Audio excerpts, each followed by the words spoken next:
একটা লোক মূর্তির পূজা করত, মূর্তিটারে খুব দেখভাল করত, যত্ন করত, আদর সোহাগ করত, আর রাত্রিবেলা এটার সামনে মিষ্টি দই হালুয়া চিরা রাইখা কেঁদে কেঁদে মনের জ্বালার কথা মূর্তির কাছে কইত। সে ভাবতো এটাই আমার বড় খোদা। সে কি ভাবতো? এটাই আমার, এটারে বললেই এটাই আমার বিপদ থেকে মুক্তি দিবে, আমাকে পরিত্রাণ দিবে, আমাকে সেভ করবে। এটা এভাবে সে আল্লাহকে বাদ দিয়ে মূর্তির ইবাদত করত, মূর্তিকে খুব যত্ন করত।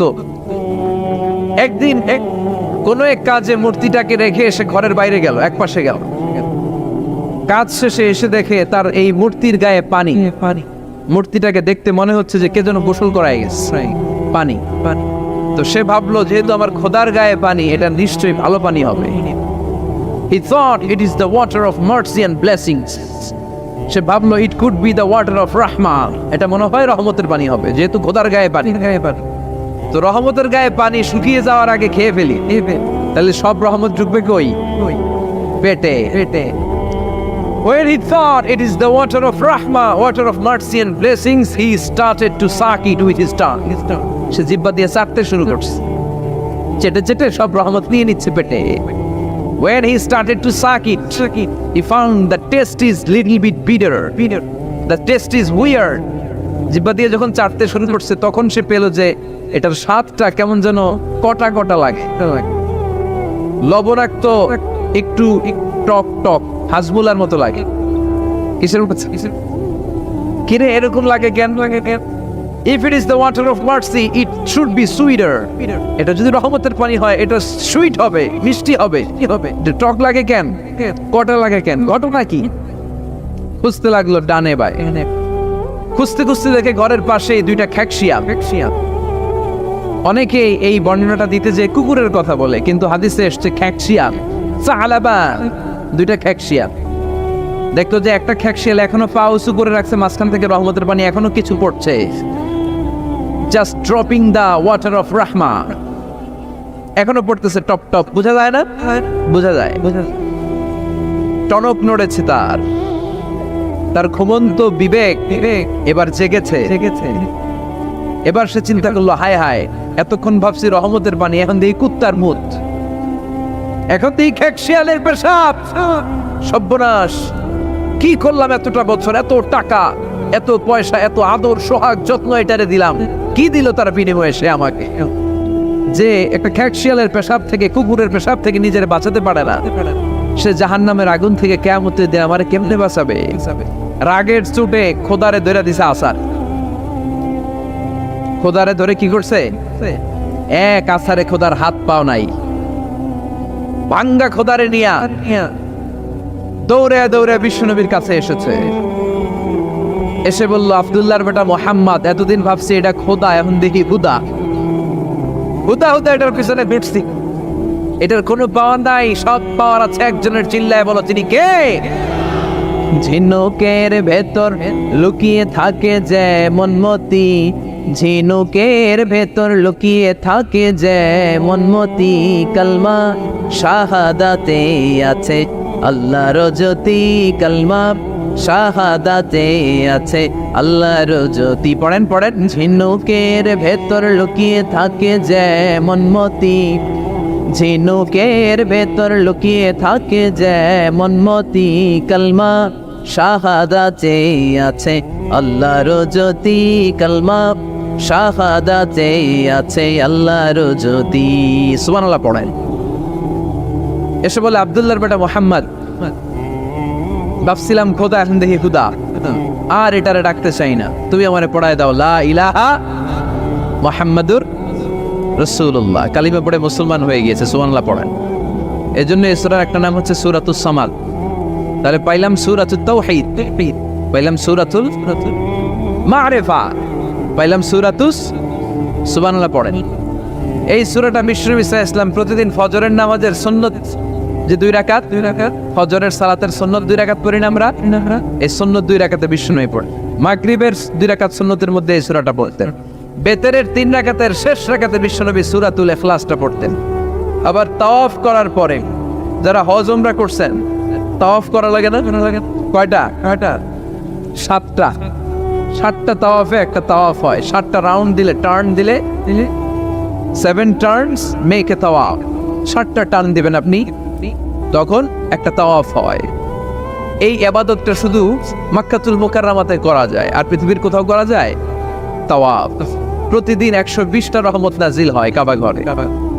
সিত্তুনা লিত-তাইফিন, 7টা তাওয়াফকারীদের জন্য। আর 40 লিল মুসাল্লিন, 40টা যারা কাবা ঘরে নামাজ পড়ে তাদের জন্য।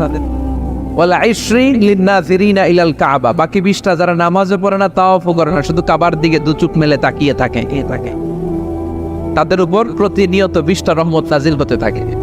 প্রতিদিন 120টা রহমত নাজিল হয় কাবাকে কেন্দ্র করে। সুবহানাল্লাহ। বাড়িতে গিয়া চিৎকার করে আল্লাহু আকবার। এই 7 তাওয়াফ করার পরে 2 রাকাত নামাজ পড়া সুন্নাত। জানেন? জানা না থাকলে জেনে রাখেন, হজে যেদিন যাবেন কাজে লাগবে, উমরা করতে গেলেও লাগবে। 7 তাওয়াফ করে 2 রাকাত সালাত পড়তে হয়। এই 2 রাকাতের প্রথম রাকাতে বিষ্ণু পড়তেন সূরাতুল কাফিরুন, কুল ইয়া আইয়ুহাল লা আ'বুদু মা, আর দ্বিতীয় রাকাতে পড়তেন সূরাতুল ইখলাস। সুবহানাল্লাহ পড়ে। আবার বিশ্বনবী এই সূরাকে বলেছেন সুলুসুল কোরআন, কোরআনের 3 ভাগের 1 ভাগ। একবার কেউ যদি তাজবিদের সাথে সূরাতুল ইখলাস তেলাওয়াত করে, রব্বুল আলামিন তার আমলনামায় 10 পারা কোরআন তেলাওয়াতের সওয়াব দিয়ে দিবে। 2 বার তেলাওয়াত করলে 20 পারার সওয়াব দেয়া হবে।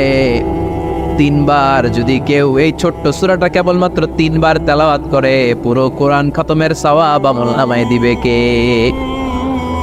ফজিলত কম না বেশি? টের পাচ্ছেন তো ফজিলতটা? 3 বার পড়লে পুরো কোরআন কাভার।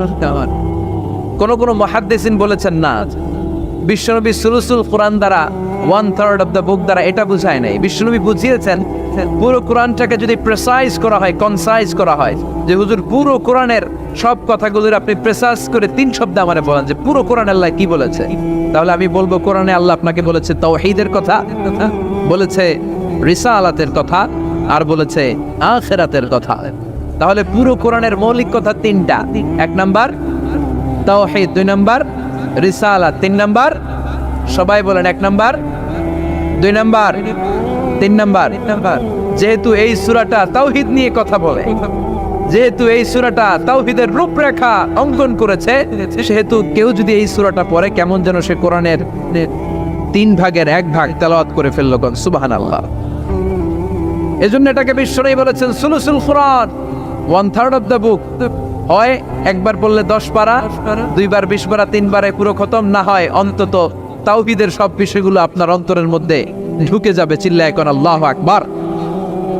অনেক বরকতের সূরা। উঠতেছে কে? এদিকে ওঠেন কেন? বসেন, শেষ করে দেব আর 1 মিনিট।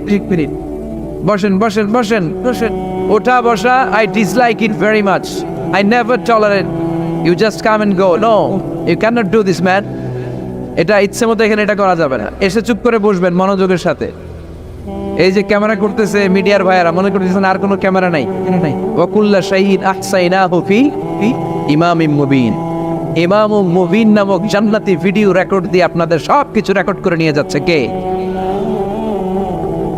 এজন্য এই জলসার অনেক গুরুত্ব আছে। হুট করে মাঝখান থেকে কেউ উঠলে, উঠা বসা করলে ডিস্টার্ব হয়। কেউ উঠা বসা করবেন। আর অল্প কয়েক মিনিট বলবো, থাকবেন শেষ পর্যন্ত। উঠা বসা করে বিশৃঙ্খলা করা যাবে না, কিন্তু করবেন না তো বিশৃঙ্খলা। বিশ্বনবী মুহাম্মদ রাসূলুল্লাহ সাল্লাল্লাহু আলাইহি ওয়াসাল্লাম মক্কা থেকে মদিনায় হিজরত করে আসলেন। মদিনায় যাওয়ার আগে কোবা পল্লী, যারা হজ উমরায় গিয়েছেন, মক্কা থেকে মাত্র 5 কিলোমিটার দূর একটা মসজিদ আছে, মসজিদে কোবা। প্রতিদিন শনিবার বিশ্বনবী মসজিদে নববী থেকে কোবা মসজিদে হেঁটে হেঁটে যে 2 রাকাত নামাজ পড়তেন। কেউ যদি অজু করে, ঘর থেকে অজু করে যে কোবার মসজিদে নামাজ পড়ে, তার আমল নামে আল্লাহ একটা কবুল উমরা হজের সওয়াব দিয়ে দিবে। এজন্য দেখবেন প্রতি শনিবারে কোবা মসজিদে ভিড়। আমি যতবার গিয়েছি সৌদিতে, প্রত্যেক শনিবারে ওখানে জিয়ারত করেছি। শনিবারে যে কোবা মসজিদে আপনি নামাজ পড়বেন। এই কোবা মসজিদ তৈরি করে বিশ্বনবী চলে আসলেন মদিনাতুল মুনাওয়ারাতে। এসে তিনি জায়গা চুজ করলেন, কোথায় হবে আমার মসজিদ, লোকেশন চুজ করলেন। বিশ্বনবী লোকেশন চুজ করতে পারতেন খুব ভালো। খুঁজে খুঁজে এমন একটা জায়গা তিনি বাছাই করলেন, সেন্টার অফ দ্য সিটি, এটা শহরের একেবারে মাঝখানের জায়গা। বিশ্বনবী বললেন এই জায়গা আমার লাগবে। সুবহানাল্লাহ কইবেন না? কি জ্ঞান, কি বুদ্ধিমত্তা, কি ফিলোসফি ছিল বিশ্বনবীর। সব জায়গায় বিশ্বনবীর এই অভাবনীয় বুদ্ধিমত্তা। বিশ্বনবী যখন কোনো যুদ্ধে যেতেন, যুদ্ধ ডান দিকে, যুদ্ধ কোন দিকে? কিন্তু সেনাপতি নিয়ে বাম দিকে বের হইতেন, বাম দিকে বের হইতেন বাম দিক দিয়ে উইরা টুইরা ওই দিকে যায়। সুবহানাল্লাহ কইবেন না? যাতে কেউ কল্পনাই করতে না পারে কোথায় অ্যাটাক করবে। এটা হচ্ছে সেনাপতির যুদ্ধ কৌশল। বিশ্বনবীর যুদ্ধ যদি হতো বাম দিকে, উনি বের হইতেন ওই দিকে। বিশ্বনবীর যুদ্ধ হলো সামনে, মদিনা থেকে তিনি পিছনের রাস্তা দিয়ে অনেক দূরে চলে যেতেন, সেখান থেকে মরুভূমির পথ পাড়ি দিয়ে তারপর যুদ্ধের ময়দানে যেতেন। বুদ্ধিমত্তা, intellectual power. He was a very good mediator ever in the world. পৃথিবীর সবচাইতে বেশি কূটনৈতিক বুদ্ধি সম্পন্ন মানুষ করে আল্লাহ তাআলা বিশ্বনবীকে বানিয়েছেন। বিশ্বনবী সাহাবাদের নিয়ে দাঁড়ালেন, লম্বা লম্বা কাতার হলো। সাহাবীদের কাতারের শেষে সাইয়েদনা জিবরাইল 1,40,000 ফেরেশতাদেরকে নিয়ে জানাজায় শরীক হলেন। বিশ্বনবী 4 তাকবীর দিয়ে জানাজা পড়লেন, আল্লাহু আকবার, আল্লাহু আকবার, আল্লাহু আকবার, আল্লাহু আকবার। 4টা তাকবীরের মধ্য দিয়ে জানাজা শেষ করলেন। বিশ্বনবী তাকিয়ে দেখে সাহাবাদের পেছনে 1,40,000 ফেরেশতা দাঁড়িয়ে জানাজায় শরীক হয়েছে। বিশ্বনবী বললেন, জিবরাইল, কোনদিন তো এত ফেরেশতা নিয়ে কারো জানাজায় শরীক হতে দেখি নাই। ঘটনা কি? কি এমন আমল ছিল আমার মুয়াবিয়ার, যে আমলের কারণে মুয়াবিয়ার নামটা আল্লাহর আরশে চলে গিয়েছে? 1,40,000 ফেরেশতার বহর নিয়ে তুমি জানাজায় শরীক হয়েছ। কি এমন গোপন আমল ছিল আমার মুয়াবিয়ার, আমারে বলো। সাইয়েদনা জিবরাইল বললেন, নবী, আপনার মুয়াবিয়া বিশেষ একটা আমল করত। বিশ্বনবী বললেন, কি সেটা? সাইয়েদনা জিবরাইল বলে, আপনার এই সাহাবী কাইমান আও কাঈদান, জালিসান আও মাশিয়ান, উঠতে বসতে চলতে ফিরতে সব সময় আপনার এই সাহাবী পড়তে থাকতো, কুল হুয়াল্লাহু আহাদ, আল্লাহুস সামাদ, লাম ইয়ালিদ ওয়া লাম ইউলাদ ওয়া লাম ইয়াকুল লাহু কুফুয়ান আহাদ। পড়েন সুবহানাল্লাহ। উঠতে বসতে চলতে ফিরতে সব সময় এই সাহাবীর একটা অভ্যাস ছিল, উনি কুল হুয়াল্লাহু আহাদের উপর আমল করত। বেশি বেশি সূরাতুল ইখলাস পড়তো। পড়তে রাজি আছেন? আজ থেকে বেশি বেশি সূরাতুল ইখলাসের উপর আমল বানানোর দরকার আছে না নাই? বিশ্বনবী প্রতিদিন সকালবেলা, সন্ধ্যাবেলা, ওয়া ইনদামা ইয়াযহাব ইলা ফিরাশি, আর রাতে যখন বেডে ঘুমাতে যেতেন, হাত দুইটা এরকম করতেন, করে তিনি সূরাতুল ইখলাস পড়তেন, সূরাতুল ফালাক পড়তেন, সূরাতুন নাস পড়তেন। এই 3টা সূরা পড়তেন। এই 3টা সূরাকে একসাথে বলে 3 কুল। কি বলে? কুল আস-সালাসা, কারণ এই 3টা সূরার শুরুতে কুল আছে না নাই? 3 কুল পড়ে বিশ্বনবী হাতের মধ্যে ফু দিতেন। ফু দিয়ে মাথা থেকে শুরু করে মুছতে মুছতে মুছতে মুছতে পা পর্যন্ত মুছতেন, হাত মুছতেন, সারা দেহের যতটুকু সম্ভব বিশ্বনবী সারা দেহের মধ্যে এই 3 কুল পড়া হাত দুইটা দিয়ে সারা দেহের মধ্যে বিশ্বনবী হাত বুলিয়ে দিতেন, মেসেজ করে দিতেন, সুবহানাল্লাহ। সকালে, সন্ধ্যায়, আর রাতের বেলা বিছানায় গেলে। এটা protection from all the bad আইস। যত হিংসুক চক্ষু আছে, যত ভূত পেতনি আর শয়তানের অনিষ্ট আছে, সব থেকে আপনাকে রক্ষা করবে কে? এজন্য প্রতিদিন এগুলো পড়বেন। কি কি পড়বেন? এরকম হাত দুইটা মিলায়া সূরা ইখলাস, সূরা ফালাক, সূরা নাস, 3টার বলে একসাথে 3 কুল। কি বলে? আজকে থেকে এটার আমল করা যাবে। মা আয়েশা যখন অসুস্থ হতেন, বিশ্বনবীর কাছে যে বললেই বিশ্বনবী বলতেন, আয়েশা, হাত দুইটার একসাথে করে সূরা ফালাক পড়ো, ইখলাস পড়ো, নাস পড়ো, ফু দাও, আর সারা দেহে মেসেজ করো, সুবহানাল্লাহ পড়েন। বিশ্বনবী একবার সেজদায় আছেন। কিসে আছেন? চিল্লা এখন।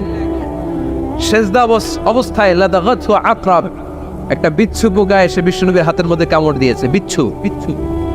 বিচ্ছু কামড় দিলে খুব আরাম লাগে না? হ্যাঁ, বিষাক্ত, পয়জনাস, ভেনামাস। বিষ্ণুনবী ব্যথা পাচ্ছেন, প্রচন্ড ব্যথায় বিষ্ণুনবী অস্থির। বিষ্ণুনবী বললেন, লাআনাতুল্লাহি আলাল আকরাব, এই বিচ্ছুর উপর আল্লাহর লানত। এটা মুসল্লিও চিনে না, নবীও চিনে না, কোন জায়গায় কামড় দিতে হবে এটাও জানে না। কিন্তু কামড় দিয়েছে, ব্যথায় কাতরাচ্ছে। বিষ্ণুনবী বললেন, লবণের পানি গরম দাও, আঙ্গুলের উপরে ঢালো। লবণের পানি গরম দিয়ে আঙ্গুলের উপরে ঢালতে শুরু করে দিল। বিশ্বনবী পড়তে আরম্ভ করলো, কুল হুয়াল্লাহু আহাদ, আল্লাহুস সামাদ, লাম ইয়ালিদ ওয়া লাম ইউলাদ ওয়ালাম ইয়াকুল লাহু কুফুয়ান আহাদ। পড়েন সুবহানাল্লাহ। এজন্য ব্যথা পেলে সাপে কামড়ালে, বিচ্ছু কামড়ালে, বল্লা কামড়ালে, মধুপোকা কামড়ালে কি করবেন?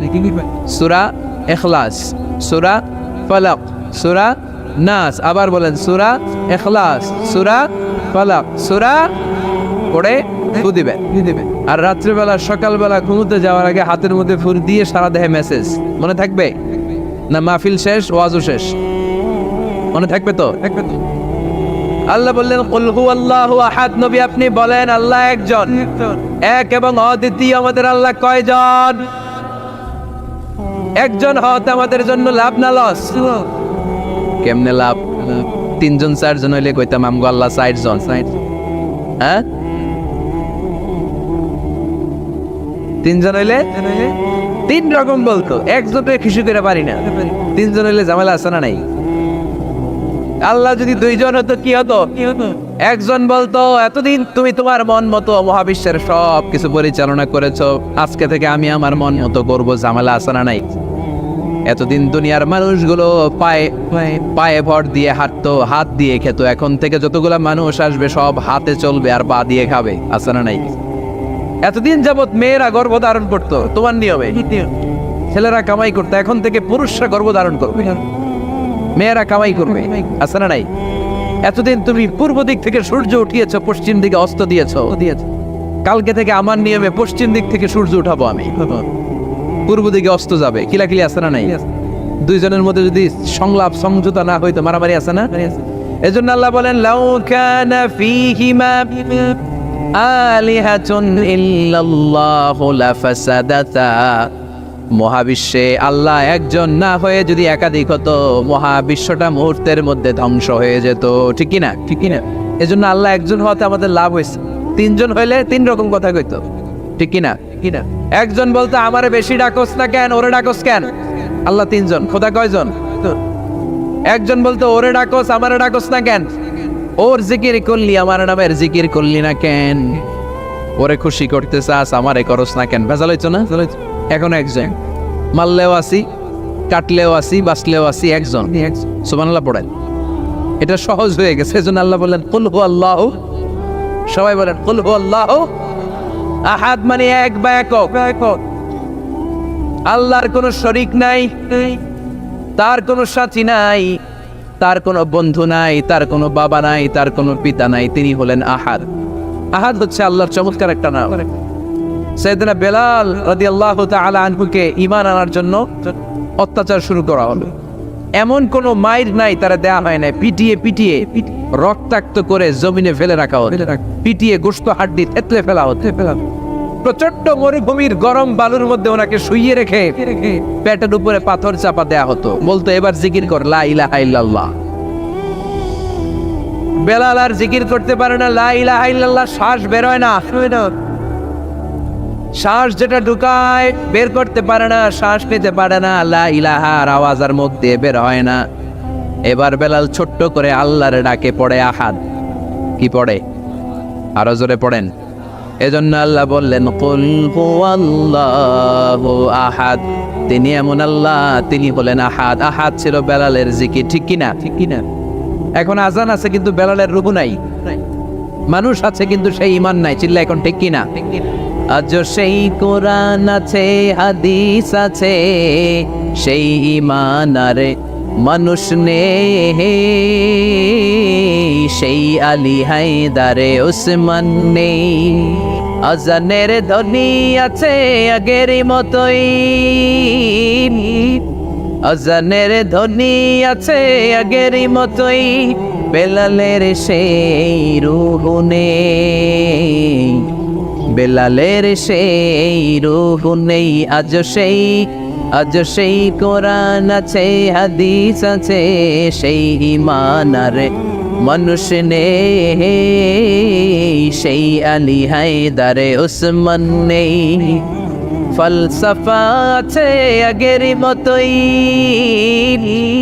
ফলসফা আছে আগের মতোই, গাজালির সেই তালকিন নেই, গাজালির সেই তালকিন নেই। আজ সেই কোরআন আছে হাদিস আছে সেই ঈমান আরে মানুষ নে সেই আলী হায়দারে ওসমান নে। চিল্লায় বলেন ঠিক কি না? আজান আছে, বেলালের রূপটা নাই। দর্শন শাস্ত্র আছে, লজিক আছে, মান্তিক আছে, ফালসাফা আছে, কিন্তু গাজালির সেই তালকিন নাই। চিল্লা এখন ঠিক কি না? এজন্য আল্লাহ বললেন আমার নাম হলো আহাদ, কুল হুয়াল্লাহু আহাদ। এরপর আল্লাহ বললেন আল্লাহুস সামাদ, আমার নাম হলো সামাদ। ওনার নাম কি? সামাদ মানে অমুখাপেক্ষী, কাদিউল হাজাত, যিনি সবার চাহিদা পূরণ করে। তিনি কে? যিনি সবাইরে দেয়, কারো কাছ থেকে কিছু চায় না। তিনি কে? সবাই যার কাছে ঠেকা, যিনি কারো কাছে ঠেকা না। চিল্লায় বলেন তিনি কে? মা ইউসমাদু ইলাইহিল খালকু কুল্লু, যার দিকে গোটা পৃথিবী হাত পেতে ফরিয়াদ করে, যার দিকে পৃথিবীর সব সত্তা তাকিয়ে থাকে। তিনি রহমতের বারিধারা নাজিল করলে, তিনি রিজিক দিলে আমাদের বেঁচে থাকা সম্ভব। তিনি ছাড়া কেউ আমাদের রিজিকের যোগান দিতে পারে? তার নাম সামাদ। চিল্লায় বলেন তার নাম কি? আল্লাহ ডেকে বলে গোলাম লাউ আন্না আউওয়ালাকুম ওয়া আখিরাকুম ওয়া ইনসাকুম ওয়া জিন্নাকুম, তোমাদের শুরু থেকে শেষ পর্যন্ত, আদম থেকে শেষ পর্যন্ত যত লক্ষ কোটি মানুষ দুনিয়ায় আসবে, সবগুলো মানুষ বিশাল এক মরু প্রান্তরে দাঁড়িয়ে যদি আমি আল্লাহর কাছে চাইতে শুরু করে দাও, সবাই যদি আল্লাহর কাছে মনের সব চাওয়াগুলো বলে, আল্লাহ আমারে বাড়ি দাও, আমারে গাড়ি দাও, নারী দাও, এটা দাও, ওটা দাও, আমারে সব দাও, আল্লাহ সবাইকে সব যদি দান করে দেয়, আল্লাহর ক্ষমতার এক ইঞ্চিও কমবে না। আইয়ুহাল মুযাম্মিলু কুমিল লাইলা ইল্লা ক্বালিলা নিসফাহু আও ইনকুস মিনহু ক্বালিলা আও জিদ আলাইহি ওয়া রাত্তিলিল কুরআনা তারতিলা। সুবহানাল্লাহ পড়ে। এক নাম্বার প্রশিক্ষণ চলে গেল। এক নাম্বার প্রশিক্ষণ কি ছিল? তাহাজ্জুদ। আওয়াজ করে বলেন না কি ছিল? 2 নাম্বার প্রশিক্ষণ ওয়ারাত্তিলিল কুরআনা তারতিলা। ও নবী, মন গড়া কোরআন তেলাওয়াত করবেন না, যেমন মন চায় তেমন কোরআন পড়া যায় না। ওয়ারাত্তিলিল কুরআনা তারতিলা, তারতিলের সাথে, তাজবিদের সাথে, মাখারিজুল হুরুফ মেইনটেইন করে আপনি তারতিলের সাথে তেলাওয়াত করেন। যারা তারতিলের সাথে তেলাওয়াত করেন, কিয়ামতের দিন আল্লাহ বলবে ইকরা ওয়ারতাকি ওয়ারাত্তিল কামা কুনতা তুরাত্তিলু ফিদ দুনিয়া। দুনিয়াতে যেমনি পড়েছো পড়ো, যত আয়াত পড়বা জান্নাতের বিল্ডিং তত লম্বা হয়ে যাবে। আল্লাহু আকবার। সাইয়েদনা আনাস রাদিয়াল্লাহু তাআলা আনহু ছিলেন বিশ্বনবীর খাদেম। সাইয়েদনা আনাসকে জিজ্ঞেস করা হলো কাইফা কানা কিরাআতু রাসূলিল্লাহ, ও আনাস, বিশ্বনবীর কোরআন তেলাওয়াত কেমন ছিল? সাইয়েদনা আনাস বললেন কানাত কিরাআতুহু মাদ্দান, বিশ্বনবী টেনে টেনে কোরআন তেলাওয়াত করতেন। সুবহানাল্লাহ পড়েন। কিভাবে পড়তেন? টেনে টেনে, টেনে টেনে কোরআন তেলাওয়াত করতেন। আবার বিশ্বনবীর স্ত্রী আমাদের আম্মা জান উম্মে সালামাকে জিজ্ঞেস করা হলো কাইফা কানা কিরাআতু রাসূলিল্লাহ, ও আম্মা জান, বিশ্বনবীর কোরআনের তেলাওয়াত কেমন ছিল? তিনি বললেন কানা ইউকাত্তিউ কিরাআতাহু আয়াতান আয়া, বিশ্বনবী আয়াত আয়াত করে তেলাওয়াত করতেন। একটা আয়াত টেনে টেনে পড়তেন, শেষ করতেন, আরেকটা আয়াত ধরতেন, আবার শেষ করতেন। সুবহানাল্লাহ। কি তেলাওয়াত ছিল বিশ্বনবীর! বিশ্বনবীর কণ্ঠের তেলাওয়াত শুনে অনেক কাফের কালিমা পড়ে মুসলমান হয়েছে। সুবহানাল্লাহ আসতে বলে। বিশ্বনবীর কণ্ঠের তেলাওয়াত শোনার জন্য শুধু মুমিনরাই পাগল ছিল না, আবু জাহেল, উতবা, শাইবা, ওয়ালিদ ইবনে মুগিরা এগুলোও পাগল ছিল। দিনের বেলা আবু জাহেল, উতবা, শাইবা বিশ্বনবীর বিরোধিতা করত, আর রাত্রেবেলা লুকিয়ে লুকিয়ে বিশ্বনবীর কণ্ঠের তেলাওয়াত শোনার জন্য যেত। সুবহানাল্লাহ পড়বেন না? দিনের বেলা ভাষণ দিত, খবরদার কেউ মুহাম্মদের কণ্ঠের তেলাওয়াত শুনতে যেতে পারবি, কিন্তু রাত্রেবেলা লুকায় লুকায় নিজেই যেত। না জানি কত সুন্দর কণ্ঠ ছিল আমার নবীর, না জানি কি সুরের ঝংকার আর রহুরি খেলতো যখন নবী তেলাওয়াত করত। সুবহানাল্লাহ পড়বেন না? এজন্য আল্লাহ বললেন ওয়ারাত্তিলিল কুরআনা তারতিলা, ও নবী ধীরস্থির ভাবে পড়েন। আবার বিশ্বনবী বলছেন সাইয়িনুল কুরআনা বিআসওয়াতিকুম, তোমাদের কণ্ঠে যত সুন্দর সুর আছে, লহুরি আছে, ঝংকার আছে, সবগুলো দিয়ে কোরআন তেলাওয়াত করবা। আবার বিশ্বনবী বলছেন মান লাম ইয়াতাগান্না বিল কুরআন ফালাইসা মিন্না, যে গুনগুন করে সুর করে কোরআন তেলাওয়াত করে না, ওই লোক কখনো আমি নবীর উম্মত হতে পারে। এজন্য সুর করে কোরআন তেলাওয়াত করবেন। কি করে? অনেকে কয় হুজুর আমার সুর নাই। আপনার সুর নাই তো কি আছে? আপনার যেটা আছে ওইটাই সুর, যেটা আপনার আছে ওইটাই সুর। সুর নাই কে বলছে? টয়লেটের ভিতরে ঢুকলে বোঝা যায় কি সুর আছে। বাথরুম সিঙ্গার আছে না, কাপড় খাসতে বসলে কি সুন্দর গান শুরু করে, ঘুম ভাঙাইয়া গেল রে হে মরার কোকিলে, আছে না নাই? তখন সুন্দর সুন্দর গান বেরোয়। কিন্তু কোরআন তেলাওয়াত করতে গেলে সে সুর আমার সুর নাই। আপনার যেটা আছে ওইটাই আপনার সুর, ওইটা দিয়ে তেলাওয়াত করবেন। মিসারি রাশেদ আল আফাসি, আব্দুর রহমান সুদাইস, বান্দার ইবনে আব্দুল আজিজ আল বালিলা, এদের তেলাওয়াত শুনছেন? কি সুন্দর তেলাওয়াত। বিশ্বনবীর তেলাওয়াত ছিল টেনে টেনে পড়তেন, প্রতিটা আয়াত শেষ করে আবার নতুন আয়াত ধরতেন, ঠিক কিনা? আলহামদুলিল্লাহি রাব্বিল আলামিন আর রহমানির রহিম মালিকি ইয়াউমিদ্দিন ইয়্যাকা না'বুদু ওয়া ইয়্যাকা নাস্তাঈন ইহদিনাস সিরাতাল মুস্তাকিম সিরাতাল লাযীনা আন'আমতা আলাইহিম গায়রিল মাগদুবি আলাইহিম ওয়ালাদ-দাল্লিন। পড়েন আমিন। থেমে থেমে এক আয়াত শেষ আরেক আয়াত, ওই আয়াত শেষ তারপর আরেক আয়াত। বিশ্বনবী বলে রুব্বা কারিলিল কোরআন ওয়াল কোরআনু ইয়ালআনুহু, কোরআনের অনেক কারি আছে যে কারীদেরকে কোরআন রহমত না দিয়ে লানত দেয়। এরকম আছে না নেই? বিশ্বনবী প্রতি আয়াতের পরে থামতেন, কি সুন্দর টেনে টেনে পড়তেন। আর আমাদের তারাবির নামাজির কি অবস্থা? জাপানের বুলেট ট্রেনও ফেল হাফেজ সাহেবের কাছে, আছে না নাই? হাফেজ সাহেবরা খবরদার, এভাবে কোরআন পড়বেন না। এভাবে কোরআন তেলাওয়াত করলে রহমত না পেয়ে আপনার কপালে লানত জুটবে। চিল্লায় বলেন ঠিক কি না? এজন্য 2 নাম্বার প্রশিক্ষণ রব্বুল আলামিন বিশ্বনবীকে দিলেন আর বললেন ওয়ারাত্তিলিল কুরআনা তারতিলা। ও নবী, রাত্রিবেলায় তাহাজ্জুদের নামাজে ধীরস্থির ভাবে কোরআন তেলাওয়াত করেন। এরপর আল্লাহ বললেন ইন্না সানুলকি আলাইকা কওলান সাকিলা। ও নবী, অচিরেই ভারী একটা কথা, ভারী একটা বাণী, অনেক ওজনওয়ালা কোরআন আমি আপনার উপরে নাজিল করে দেব। সুবহানাল্লাহ পড়ে। কওলান সাকিলা, it's a very heavy and weightful word. কোরআনের এই কথাগুলোর একটা আলাদা ওজন আছে না নাই? বিশ্বাস হয় না সন্দেহ লাগে? বিশ্বনবীর কাছে যখন কোরআনের আয়াত নাজিল হতো, মা আয়েশা বর্ণনা করেন প্রচন্ড শীতের রাতে, কিসের রাতে? কথা শুনতেছেন? প্রচন্ড শীতের রাতে বিশ্বনবী ঘেমে ঘেমে একাকার হয়ে যেতেন। মাঘ মাসের শীত, মা আয়েশা বলে আমরা কম্বল গায়ে দিয়ে শুই, কিন্তু বিশ্বনবীর কাছে যখন কোরআন নাজিল হয় বিশ্বনবী ঘেমে ঘেমে একাকার হয়ে যেতেন। সুবহানাল্লাহ পড়েন। বিশ্বনবী যখন ওটের উপর বসা অবস্থায় কোরআনের আয়াত নাজিল হতো, ওটের বুকটা জমিনে লেগে যেত।